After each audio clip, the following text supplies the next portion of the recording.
otyo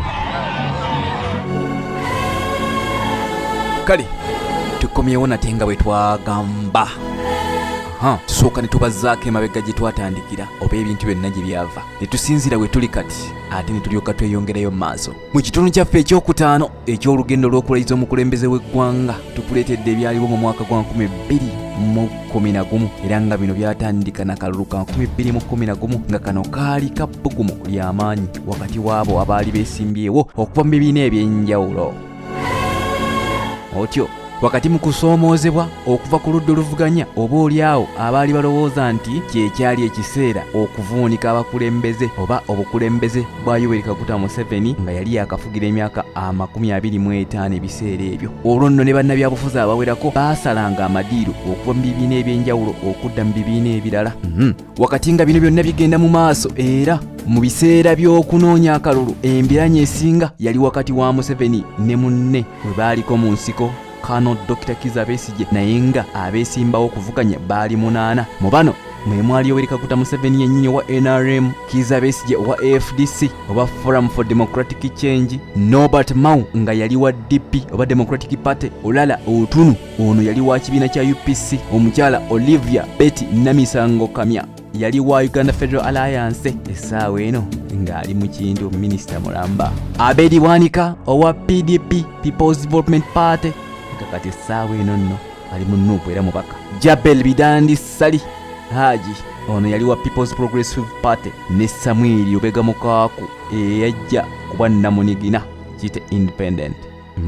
Nejjukira nti mu biseera ebyo Uganda yali emaze okuzuula ekyobugagga ky'amafuta olwo nno ne lufuuka oluyimba saako akadingidi kabeesimbyewo nga ekyokunoonyesa akalulu. Omukago gwa Bulaya nagwo gwavaayo mu kiseera ekyo ne gukkiriza nti Museveni ddala akalulu yali akawangudde wadde nga okunoonya akalulu kwalimu ebyo ebirumira naye nga tebyali byamaanyi nnyo. Bino gye byaggweranga Museveni muna NRM era yaliko yalangiriddwa dda nga anywedde mu bannaakendo na bitundu 68 n'obutuntundu 38 ku buli 100.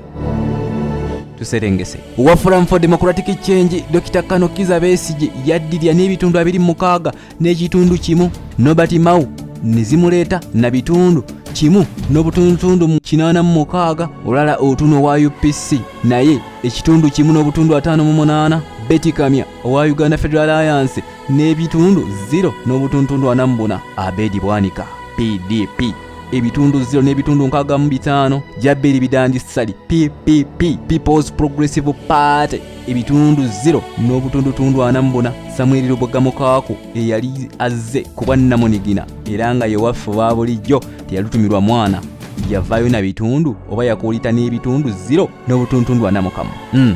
Nga bulijjo bino Besigye era yabigoberawo nga bweri njogera ya bulijjo n'alabula n'okulabula nti eggwanga lyandigwa mu katyabaga era nga wayinza okujjawo embeera etali ntuufu efaanaganako oba eyinza okwefaananyirizaako eyali yakatuukawo mu nsi ya Egypt era nga ajjukire yewaliwo akabaawo okuvuunika gavumenti ya Hosni Mubarak oba okuggyibwako kwa Hosni Mubarak. The rigging of the election is what will trigger off that kind of public riots is one that I think is open to speculation. These things can be triggered off by anything, and normally it's the smallest thing that triggers off. Tuyongereyo ku lunaku lw'okulayizibwa lwennyini. Wulira kale olukolo olunaku lw'okulayiza Pulezidenti Museveni mu kisaawe Kololo kwali kusaakaanya na kusagambiza okuva mu bawagizi ba Museveni n'ekibiina kya NRM abaali mu weema mu kisaawe Kololo.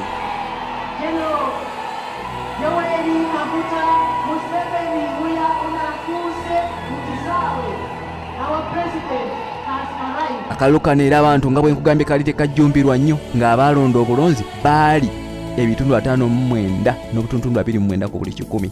Owulidde wakati ng'olunaku lw'okulayiza lutuuse Museveni yayingira mu mmotoka y'enzirugavu zigizigi ng'ali ne mukyala we maama Janet Museveni nga ne bendera zeewujjira waggulu. Ennaku z'omwezi zaali 12 nzijukira bulungi omwezi gwa Kutaano omwaka 2011 era nga baatambula mpola mpola nga bwe baseeyeeya ku kapeti emmyufu ne mukyala we nga bwe bawuubira ku bantu saako okugenda okubuuza ku bagenyi baabwe.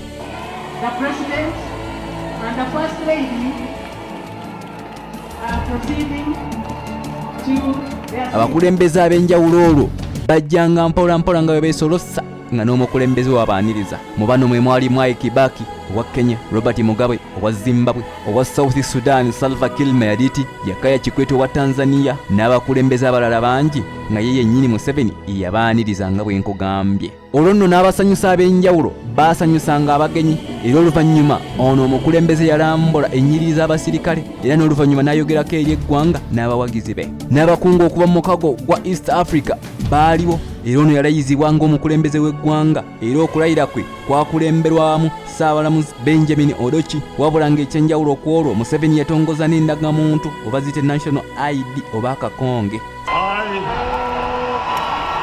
Yoweri Kaguta Museveni, swear in the name of the Almighty God that I will be faithful and bear true allegiance to the Republic of Uganda, and that I will preserve, protect, and defend the Constitution. So help me God.